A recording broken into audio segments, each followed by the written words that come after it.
We are going to start with 13.6 क्योंकि हमने 13.5 जो है वो लास्ट क्लास में डिस्कस कर चुके हैं हम लोग प्रीवियस क्लास में भी टाइम हो गया। तो अब हम लोगों ने कन्वर्जन ग्राफ्स को देखना है। कन्वर्जन ग्राफ्स क्या है? बेसिकली हम देखते हैं कि एक मेजरमेंट से दूसरे मेजरमेंट में हम किस तरह से कन्वर्ट कर सकते हैं। ये हम लोग थ्रू किसके कर रहे होते हैं? हमारे पास ग्राफ आता है, मैं आपको बताती हूँ किस तरह से करना है। जैसे अब थोड़ा सा नीचे चलते हैं फिर हमें पता चलेगा। जैसे यहाँ पे उन्होंने एक बात बताई हुई है कि मतलब ये मेट्रिक्स है, ये मिलीमीटर सेंटीमीटर, अगर मेट्रिक के स्केल में अगर हम मीटर किलोमीटर इस तरह देखते हैं, इंपीरियल में हमारे पास इंचेस फीट यार्ड्स माइल्स, ये दो कन्वर्जन बेसिक कन्वर्जन के अंदर ये एग्जिस्ट कर रहे होते हैं। पर अगर हम लोगों ने कन्वर्जन ग्राफ्स और भी तरीके से किया जा सकता है, जैसे यहाँ पे मैं एग्जाम्पल जो किलोमीटर और माइल्स किया कि अगर कोई 10 किलोमीटर पे है तो वो कितने माइल्स पे होगा, तो वो हम यहाँ पे जाके ग्राफ में देखेंगे और फिर वहां से जाके नीचे रीड कर लेंगे तो हमें पता चल जाएगा अगर 10 किलोमीटर है तो वो 6 माइल्स है, ठीक है, या 6 जो जितने भी माइल्स बन रहे हैं। या अगर हम लोगों ने 10 माइल्स हमें पता है हमने देखना है और हम जाके देख लेंगे कि अच्छा ये यहाँ पे वैल्यू आ रही है, लग रहा है 16 तक वैल्यू आ रही है। इससे हमें पता चल जाएगा कि हमने जोन जोन से भी कोऑर्डिनेट्स को चेक करना है। यानी 20 माइल्स जो है वो रफली 30 किलोमीटर के इक्वल है। इससे हमें एक आइडिया मिल जाता है कि कोई एक ये ग्राफ है ना, ये ग्राफ में उसने यहाँ पे भी वैल्यूज दी हुई है, यहाँ पे भी वैल्यूज दी हुई है, तो हम कन्वर्ट कर सकते हैं इजीली। हम देख सकते हैं अगर माइल्स में ये वैल्यू है तो किलोमीटर में क्या वैल्यू होगी। इसी तरह हम ये भी देख सकते हैं कि लेट्स से यह किलोमीटर नहीं है, ये लिखा हुआ है डॉलर्स और ये लिखा हुआ है रुपीस, ओके, या पाकिस्तानी रुपीस है, ये पाकिस्तानी रुपीस है। अब हमें पता चल जाएगा जो 15 रुपीस है वो $20 तक के इक्विवेलेंट है, या 5 रुपीस जो है वो $8 के इक्विवेलेंट है। जो भी यहाँ पे वैल्यू आ रही है, मैंने सही से नहीं रीड किया, मैं तो एक एग्जांपल दे रही हूँ जो भी है, ठीक है। हम इस तरह से चेक कर सकते हैं ऑल दो डॉलर्स और रुपीस में लाइक मैसिव डिफरेंस है। But what I am trying to say is कि कन्वर्जन ग्राफ इस तरह से वर्क कर रहा होता है। ओके, चलो हम नीचे चलते हैं और एक्चुअल क्वेश्चंस को देखते हैं। थोड़ा सा जूम इन कर लेते हैं फॉर बेटर अंडरस्टैंडिंग, क्योंकि ग्राफ्स को रीड करना है। अच्छा, the graph shows the relationship between temperature in degrees Celsius and degrees Fahrenheit. Use the graph to convert 60 degree Celsius to Fahrenheit. इसका मतलब है ये सेल्सियस में है, तब हमने 60 डिग्री सेल्सियस पे जाना है।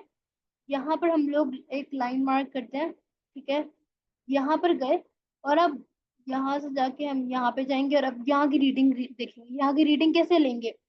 हमें पता है 0 से 50 यहाँ तक आ रहा है, कि 50 से 100 आ रहा है, यानी कि हर बॉक्स जो है वो 10 10 का दिखा रहा है। तो अगर ये 100 है तो ये 110 होगा, ये 120 होगा, ये 130 होगा और फिर ये जो लाइन है ये 140 के इक्विवेलेंट है। 140 डिग्री फ़ारेनहाइट आंसर आएगा इसका। सही है, अब मैं इसको रिमूव करती हूँ और हम आगे चलते हैं। 16 degree Celsius to Fahrenheit. 16 degree Celsius यानी कि अब हम लोगों ने यहाँ पर सेल्सियस में देखना है। अगर ये 0 है, ये 20 है, तो इसका मतलब है जो इसके बिल्कुल दरमियान, अब इसका हम लोग किस तरह से इसको डिवाइड करेंगे? एक देखेंगे इसके दरमियान में क्या आ रहा है, 10, और अगर इसमें ब्लॉक्स कितने हैं, 20 20, एक कह लो एक अगला जंप जो है वो 20 का है और दरमियान में 5 बॉक्सेस हैं। तो इसका मतलब है कि एक बॉक्स जो है वो 4 नंबर्स को रिप्रेजेंट कर रहा है। 0 के बाद 4 आएगा, 4 के बाद 8 आएगा, 8 के बाद 12 आएगा, 12 के बाद 16 आएगा और 16 के बाद 20 आएगा। मैं सोचने में क्यों लग गई थी, सिंपली 4 का टेबल बन रहा था। 4 8 बनेगा, 8 के बाद 12 आएगा, 12 के बाद 16 आएगा और 16 के बाद 20 आएगा। तो 16 डिग्री सेल्सियस यानी कि वो 20 से एक ब्लॉक पीछे। हम ऊपर जाएंगे और अब जाके यहाँ पे रीड करेंगे। तो हमने कहा था कि एक ब्लॉक यहाँ पे फ़ारेनहाइट में जो है 10 10 का डिफरेंस दिखा रहा था। तो ये अगर ये 50 था तो अब किस ये क्या हो गया, एक बॉक्स ऊपर 60 degree Fahrenheit. Okay, now I am removing the rest. अब हम नेक्स्ट करते हैं 0 डिग्री फ़ारेनहाइट। 0 डिग्री फ़ारेनहाइट, अब फ़ारेनहाइट में है तो अब अपने इस तरफ से स्केल को देखना है। यहाँ पर है 0 डिग्री फ़ारेनहाइट, तो उसमें सेल्सियस क्या आ रहा है? सेल्सियस हमारे पास 0 डिग्री फ़ारेनहाइट पे हमारे पास सेल्सियस आ रहा है ये, और ये एग्जैक्टली क्या बन रहा है?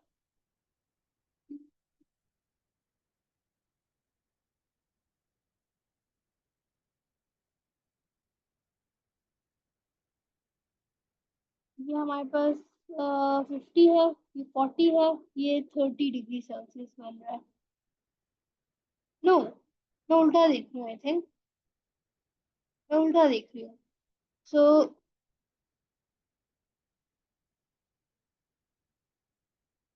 जस्ट अ सेकेंड, अगर 0 डिग्री सेल्सियस वाई एक्सिस पे तो ये है, ठीक है, तो अब एक्स एक्सिस पे यही आएगा। इसका आंसर 10, 20। ओ सॉरी सॉरी सॉरी सॉरी, मैं क्या कर रही हूँ, मैं वाई एक्सिस को ही दिखी जा रही हूँ। ओके, 0 डिग्री ये हमारे पास है, तो हमने एक्स एक्सिस पे देखना है ना, एक्स एक्सिस पे ये 0 डिग्री कहाँ पे कट कर है। तो अगर हम यहाँ पे जाए, यहाँ पे 4 है, यहाँ पे -8 है, क्योंकि हमने कहा था 4 4 का डिफरेंस है, राइट। तो अगर ये 0 है तो ये -4 है, ये -8 है, फिर -16 है, -12 है, फिर -16 है। तो this is going to be -16 degree Celsius. Okay, sorry मैंने एकदम कंफ्यूजन हो गई थी मुझे। अच्छा, उसके बाद अब 100 डिग्री फ़ारेनहाइट, 100 डिग्री फ़ारेनहाइट पे अब हमने सेल्सियस देखना है। तो हम इधर जाएंगे और फिर अब हम नीचे जाएंगे। इसको जरा सोच समझ के 100 डिग्री को चले गए, ये बिल्कुल दरमियान में है। यानी कि हमने कहा था हर बॉक्स, एक्स एक्सिस पे एक बॉक्स जो है एक्स एक्सिस में 4 4 का डिफरेंस, अगर ये 0 है तो ये 4 है, फिर ये 8 है, तो ठीक है। तो अगर इसके दरमियान में है, इसका मतलब है कि वो 6 होगा, यानी इसका हाफ होगा ना, 4 + 2 हो जाएगा। और मतलब उसके दरमियान में होगा +2 और +2 के, फिर ये ऐसे। तो अगर ये यहाँ पर 40 है, तो इससे पहले क्या था, 36। जाहिर सी बात है, 36 के बाद 40 था, फिर 44 था। तो अगर ये 36 था, ये 40 था, तो दरमियान में क्या होगा, 38। इसका आंसर आएगा 38 डिग्री सेल्सियस। ये नहीं समझ आई तो मैं दोबारा समझा देती हूँ। हम 100 से गए और वहां से जाके नीचे जाके देखा, तो यहाँ पे दरमियान में आ रहा है। और 40 से पहले वाला जो बॉक्स होगा उसमें 36 था, तो दरमियान में क्या होगा, 38। तो क्वेश्चन 1 ऐसे सॉल्व हो जाएगा। Question 2 is very similar I think, पर चलो करते हैं। The graph is a converting graph for kilograms and pounds. Use the graph to answer the questions below. What does one small square on the horizontal axis represent? Horizontal axis पे हमने देखना है एक small square क्या represent कर रहा है। हमारे पास एक जंप जो है वो 0 से 40 तक की है, और दरमियान में कितने बॉक्सेस हैं, 10। सो 40 डिवाइड बाई 10, इसका मतलब है कि हमारे पास 4 पाउंड्स जो है वो रिप्रेजेंट किया जा रहा है हॉरिजॉन्टल एक्सिस पे।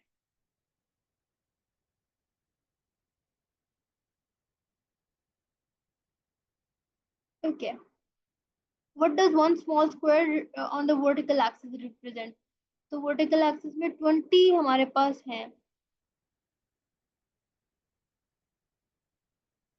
20 हमारे पास जो है ये बन रहा है, एक जो जंप है, फर्स्ट जंप वो 20 की बनी, तो नीचे क्या है, 20 डिवाइड बाई 5। तो इसका मतलब है 4 kgs जो है वो हमें दिखा रहा है। तो ग्राफ क्या रिप्रेजेंट कर रहा है, 4 kgs पर पर एक्सिस। एक स्मॉल स्क्वायर जो है वो हमें 4 kgs जो है वो शो करा रहा है। Change 80 pounds two kilograms. अब 80 पाउंड को किलोग्राम में कन्वर्ट करना है, इसका मतलब है कि अब हम लोग यहाँ से 80 पाउंड्स में देखेंगे, यहाँ से हम 80 पाउंड्स में गए, ठीक है, और 80 पाउंड से जो हम लोग किलोग्राम्स में जाएंगे यहाँ पर, तो हम उसको सिर्फ लोकेट कर लेंगे। So if this is 20, this is going to be 24, this is going to be 28, and then 32 plus, and 32 plus 4 will be 36 kgs. Okay. The minimum mass to qualify as an immature lightweight boxer is 57 kgs. What is this in pounds? So 57 kgs को ढूंढना है पहले तो हमने। अच्छा, तो 60 से पहले क्या होगा, 56। जाहिर सी बात है, हमने 4 4 का डिफरेंस है ना, तो 57 लाइक स्लाइटली उससे ऊपर होगा। यहाँ पर है 57 kg मिनिमम, ये है। तो पाउंड्स में जाकर हम देखेंगे तो यहाँ पर हमारे पास वैल्यू आ रही है। That value is going to be about 124 4 से थोड़ा सा आगे आएगा, 125 कहा जा सकता है, या फिर 126 केजी कहा जा, एलबी सॉरी, एलबी कह सकते हैं, पाउंड कह सकते हैं, जो भी सही लगे। ठीक है, तो 126 अप्रोक्सीमेटली आ रहा है। Okay, moving on. Which of the following conversions are correct? What should they be? अच्छा, ये भी इसी का ही पार्ट आई थी। 30 kg is 66 pounds. So confirm करते हैं। 30 kg 30 kg is 66 pounds. ये उसने हमें कहा है, क्या ये सही है कि नहीं? तो this is 20, this is 24, this is 26, sorry this is 28, this is 32, तो यानी इसके दरमियान में 30 kg यहाँ पर आएगा, इसको टच कर रहा है। तो ये कौन सी वैल्यू है? ये अगर 80 है, हम यहाँ से काउंट कर लेते हैं, ये 40 है, फिर 44, 48, 52, 56, एंड देन 60, देन 64, देन 68। तो 64 और 68 के दरमियान में आ रहा है, तो definitely it is 66 pound. so that means the first one is correct। ठीक है, फर्स्ट वन इज करेक्ट। अच्छा, बाकी भी जो है ना, बाकी वाले भी आपने ऐसे ही करना है। एक और एग्जांपल मैं करा देती हूँ, और फिर एक खुद कर लेना, बाकी दो खुद कर लेना। ठीक है, 18 पाउंड इज 40 केजी, ये चेक कर लेते हैं। 18 pounds is 40 kg, 18 pounds is 40 kg। Okay, तो 18 पाउंड्स को ढूंढना मुश्किल है, 40 केजीज हमारे पास सामने है। तो ये 40 केजीज यहाँ पर है, जब हम यहाँ पे जाएंगे तो वो 18 पाउंड्स कभी भी नहीं हो सकता, वो बन रहा है। मैं इसको इरेज करती हूँ, बहुत मैंने ब्लरी लाइन बना दी। ये लाइन बन रही है, इधर आ रही है, that is 40 kgs is basically not 80 pounds, it is not 18 pounds, it's 84, 88 pounds। तो आपने इस तरह से आंसर लिख देना है, for आपने कहना है incorrect, because 40 kg is 88 pounds। या ये भी लिखा जा सकता है, या ये भी लिखा जा सकता है कि 18 पाउंड को ढूंढ के, कि जहाँ पे भी 18 पाउंड है तो उसकी क्या वैल्यू आ रही है यहाँ पे केजीज में, वो भी लिखा जा सकता है। दोनों आंसर सही होंगे। ठीक है, इस तरह से जो है सी और डी पार्ट भी आपने, जो इसका थर्ड और फोर्थ पार्ट है, वो भी खुद करना है। सेम सिचुएशन है, बिल्कुल वैसे ही करना है। क्वेश्चन नंबर 3 में अगर देखा जाए, the graph shows the conversion between UK pound and US dollar, that shown use the graph to convert. Similar, बिल्कुल सिमिलर है ये क्वेश्चन भी। इसके अंदर एक पार्ट मैं करा देती हूँ। मैं पार्ट कौन सा कराऊँ? मैं ये वाला करा देती हूँ, सी करा दूँ। ठीक है, मैं बता देती हूँ कि इसके अंदर अब हमने देखना है, ये 20 है ना, 20 का एक जंप है, 0 के बाद 20 है, 20 का जंप है, तो बॉक्सेस कितने हैं? 5। तो इसका मतलब है कि एक बॉक्स 4 डिजिट्स को रिप्रेजेंट कर रहा है, 4 है, फिर 8 है, फिर 12 है, एंड सो ऑन। इसी तरह वाई एक्सिस पे भी यही चल रहा है, 0 से 20 और 20 से 40 और 40 से 60। तो यहाँ पे भी जंप 5 बॉक्सेस में 20 का ही जंप है, तो इसमें भी 4 का इंक्रीमेंट हो रहा है। अच्छा, $80 को अब हमने यूरोज में कन्वर्ट करना है, $80 को यूरोस में कन्वर्ट करना है। यहाँ पर आंसर आ रहा है हमारा कुछ। तो if this is 40, this is 44, this is, this will be 48, and then this will be $50, 50 euro, 50 pound, I don't know इसको क्या कहते हैं, पाउंड कहते हैं आई थिंक इसको। तो इसका आंसर जो है वो 50 पाउंड आ जाएगा। और इसी तरह अगर मैं एक ये ए पार्ट सी करा दिया ना, तो ए कर लेते हैं, 25 पाउंड पे चलते हैं, बल्कि बी कराती हूँ। 52 पाउंड से, यानी कि 40, 44, then this is going to be 48, this will be 52।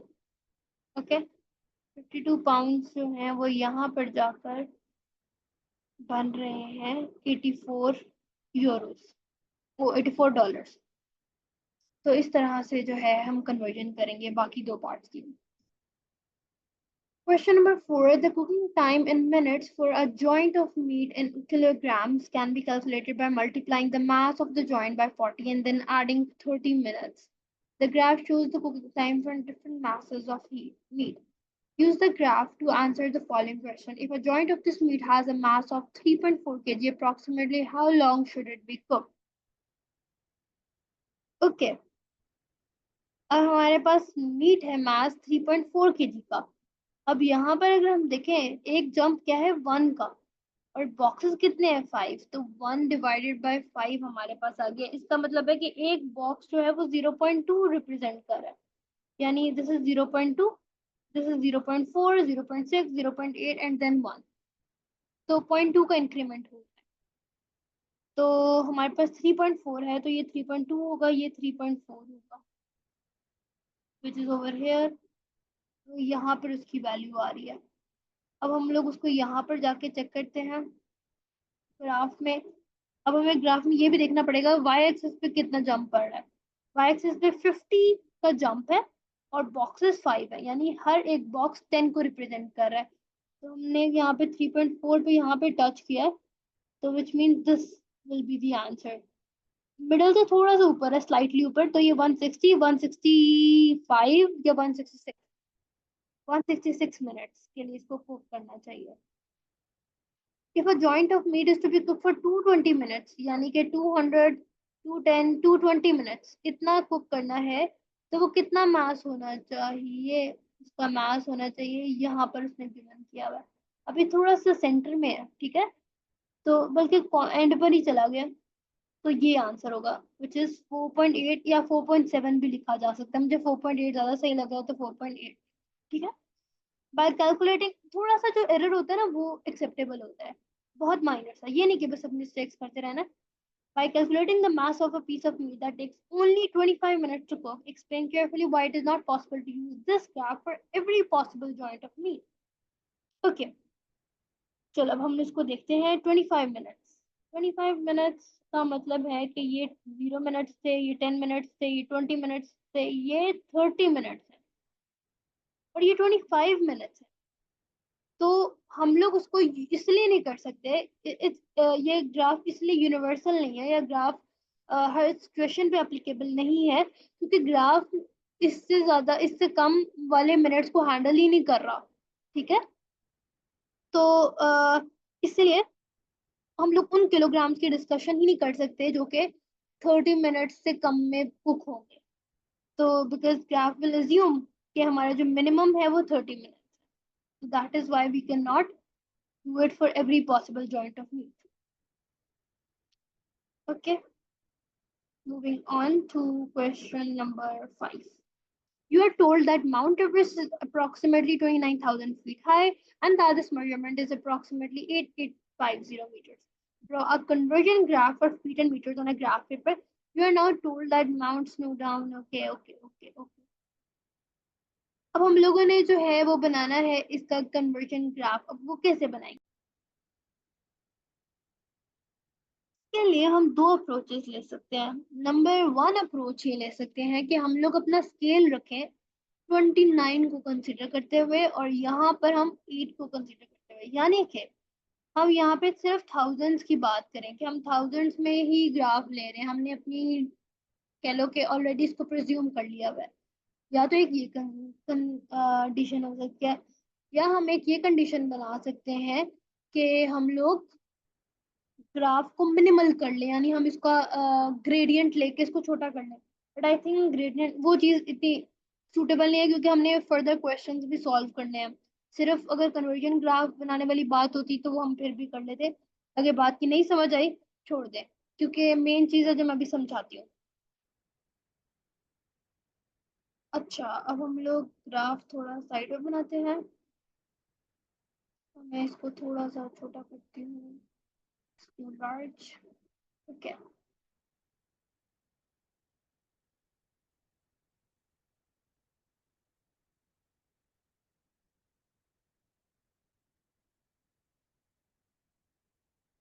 ठीक है। अब हम लोग क्या करते हैं, यहाँ पर हम लोग फीट्स में लिख लेते हैं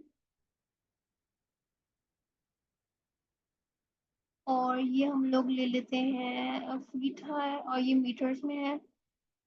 ये हमारी मेजरमेंट जो कि मीटर्स में है और ये फीट्स में है।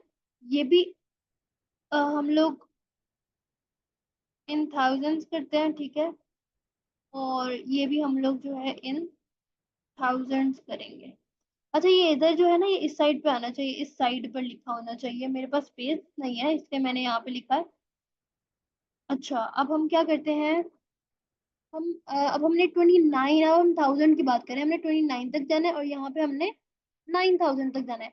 तो मैं सोच रही हूँ हम लोग इसके लिए क्या करते हैं, 2 2 का बना लेते हैं, यानी कि 02 4 6 8 10। ओके, ये बिल्कुल एक्यूरेट नहीं है, जब आप ग्राफ पेपर में बनाएंगे तो इसको बिल्कुल एक्यूरेट बनाना। पर अभी मैंने एक आइडिया दिया कि मैं 2 2 का स्केल ले रही हूँ, यानी कि ये 2 2 का स्केल क्या है, 0 से 2000 का स्केल है, 2000 से 4000 का स्केल है, 4000 से 6000 का स्केल है, 6 से 8 और 8 से 10। हाँ, अगर आप चाहते हैं इसको 0 से 1 2 3 4 5 6 7 8 9 10 करें तो वो भी पॉसिबल है, कोई इशू नहीं है दोनों में। अब ये है 30,000 तक हमने पहुंचना है, ठीक है। 30,000 है ऑलमोस्ट। तो इसके लिए क्या करते हैं, हम एक जीरो ले लेते हैं यहाँ पर, और हम लोग इसके इंक्रीमेंट बना लेते हैं। या 10 10 के बहुत थोड़े हो जाएंगे, 5 के कर लेते हैं। 5 10 15 20 25 30। ठीक है, तो हमने ये भी कर लिया। इसका इवन गैप होगा, इधर और इधर इवन गैप रखना है, 10 10 का गैप रखना है, 5 5 का गैप रखना है, टोटली अप टू यू। पर मैंने एक आइडिया दिया है कि हम इस तरह से जो है इसको बना सकते हैं। If you want to take another scale you can, feel free to readjust according to what you want, ठीक है। अच्छा, नेक्स्ट हमारे पास अब क्या है, अब बस हम लोगों ने एक लाइन ड्रॉ करनी है, ठीक है। हम लोगों ने एक अप्रोक्सीमेट अपने मुताबिक, अब हमें इस चीज को मेक श्योर करना है कि अब हम लाइन इसके एक straight line through pass through करें। जैसे कि अब हमारे पास 8850 है, ठीक है, तो वो अराउंड इधर होगा, 9000 के करीब जा रहा है ना, तो ये इधर होगा ऑलमोस्ट, सही है। और जो 29,000 है वो बिल्कुल इसके करीब होगा। अब ये जहाँ पे इंटरसेक्ट कर रहे हैं, क्योंकि मैं भी यहाँ पे ग्राफ पे नहीं बना रही, वरना ग्राफ पेपर पे होता तो फिर मुझे एग्जैक्ट लाइन नजर आ रही होती, ठीक है। तो फिर मैं वहां पे जाके एक लाइन ऐसे ड्रॉ कर दूंगी, जो कि मुझे अप्रोक्सीमेटली यही बता रहा है कि मेरी लाइन ठीक है, जैसे मैंने ग्राफ बनाया उसके मुताबिक ऐसे बनेगी। आपकी मुख्तलिफ होगी, पर आपने भी इसी तरह से बना दिया। अच्छा, नेक्स्ट बी पार्ट पे चलते हैं। You are not told that Mount Snowdon is approximately 1085 metre high, 1085 metre high. What is this measurement in feet? Use your graph to help you. So 1085 इतनी है उसकी हाइट के, 1085 1100, तो यानी इधर हो गए अप्रोक्सीमेटली। तो वो इस साइड पे अगर हम लोग फीट्स में जाके देखें, तो मेरे ग्राफ के अंदर जो कि बिल्कुल भी प्रॉपर नहीं बना हुआ, उसमें मेरे पास आंसर आ रहा है, दिस इज समथिंग 4,000 ठीक है। तो मैं इसका आंसर लिख रही हूँ 4,000 फीट। आपके पास जो ग्राफ होगा, अपने पास डिफरेंट आंसर आएगा। और वो आंसर ये नहीं है कि आंसर अगर मार्किंग स्कीम से बिल्कुल कॉपी कर रहा हो, it's not compulsory for it to copy 100%। Like 100 foot तक जो है ऊपर नीचे हो सकता है, बहुत ज्यादा वेरिएशन आए। लेट्स से 1085 और आपका आंसर आ रहा है 25 फीट, 25,000 फीट। तो this is ridiculous, this does not make sense कि इतना यहाँ पर आना चाहिए आंसर। तो इस तरह से जो है ना, थोड़ी सी बेसिक अंडरस्टैंडिंग के साथ जो आंसर क्लोजेस्ट आना चाहिए। A tunnel in the French Alps is 3,400 feet long. 3,400. So this is over here. 3,400. इधर. Approximately what is the measurement in meters? तो मैंने तो बहुत ही क्लोजेस्ट बनाया है कि मुझे आइडिया भी नहीं हो रहा, मैं कुछ गेस भी नहीं कर सकती। So I am just thinking maybe it's,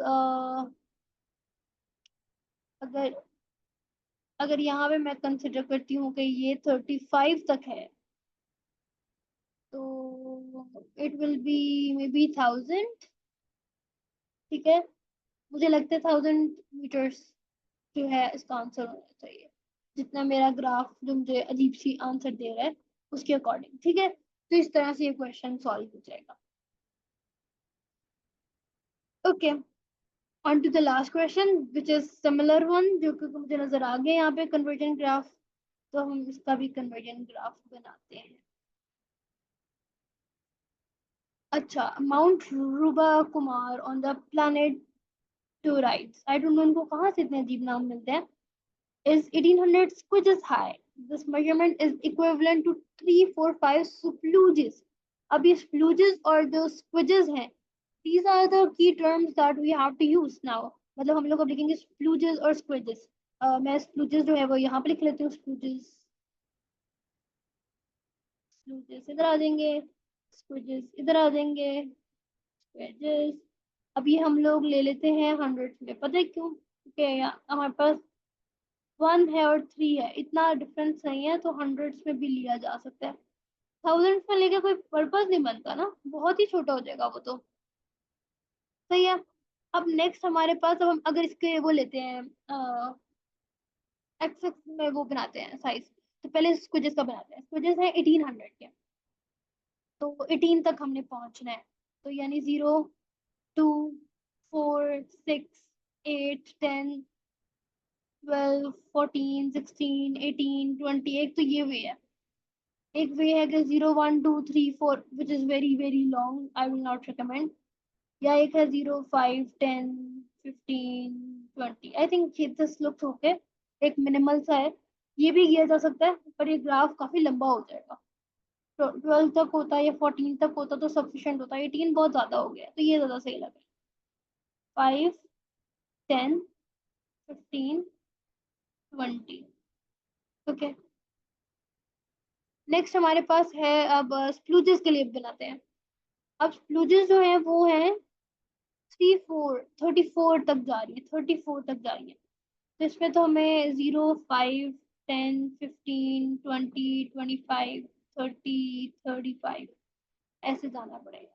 या फिर हम जा सकते हैं 0, 10, 20, 30, 40, दोनों ही ठीक है, मर्जी है, ग्राफ के ऊपर से डिपेंड करता है, पर मुझे लग रहा है कि अभी हम लोग इससे भी काम चला सकते हैं।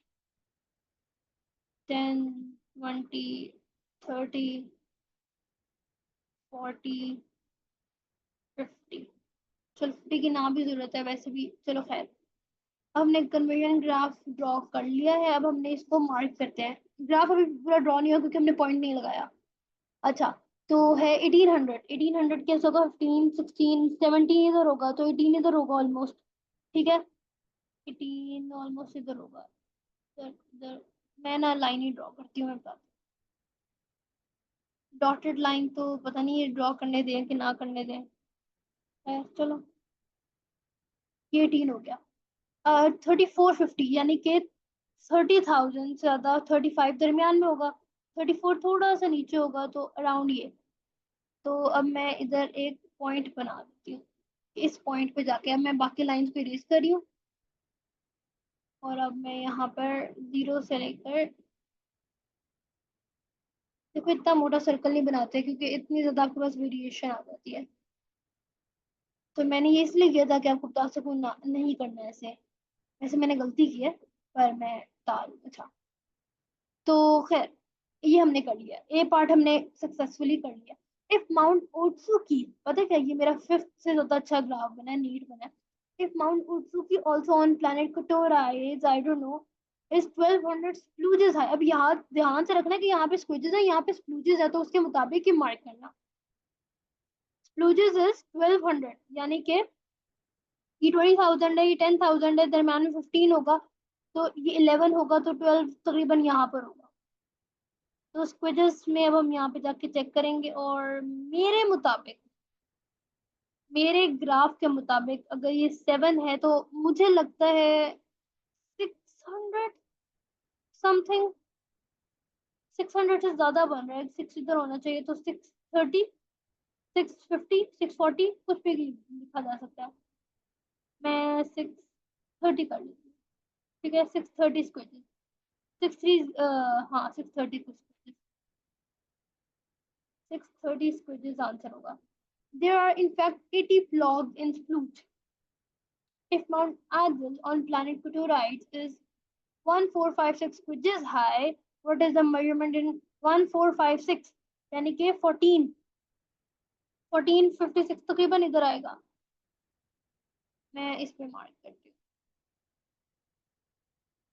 अप्रोक्सीमेटली मुझे लगता है इधर बन है. तो ये वैल्यू इधर क्या बन रही है? This is 20, this is 25, so this is about 26. ठीक है, तो 2600 स्पीचेस जो है वो मुझे लग रहा है आंसर होना चाहिए.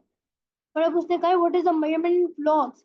सो 80 फ्लॉग्स एक स्प्लूज में होते हैं. ठीक है, 80 पी जो भी है 80 फ्लॉग्स एक स्प्लूज में है. तो 2600 स्प्लूज में 2600 स्प्लूज में कितने पीस होंगे? तो हम सिंपली 2600 को जो है वो 80 से मल्टीप्लाई करेंगे और मेरे पास आंसर आ रहा है 2800 फ्लॉग्स whatever it is. ठीक है, तो ये मेरा आंसर आ रहा है. आपका आंसर डिफरेंट आएगा मोस्ट प्रॉब्ली, बट एक जनरल आइडिया ऐसे है. सही है. So here it is. I hope it is clear, it is understood, because this chapter come, oh sorry, this exercise ends over here.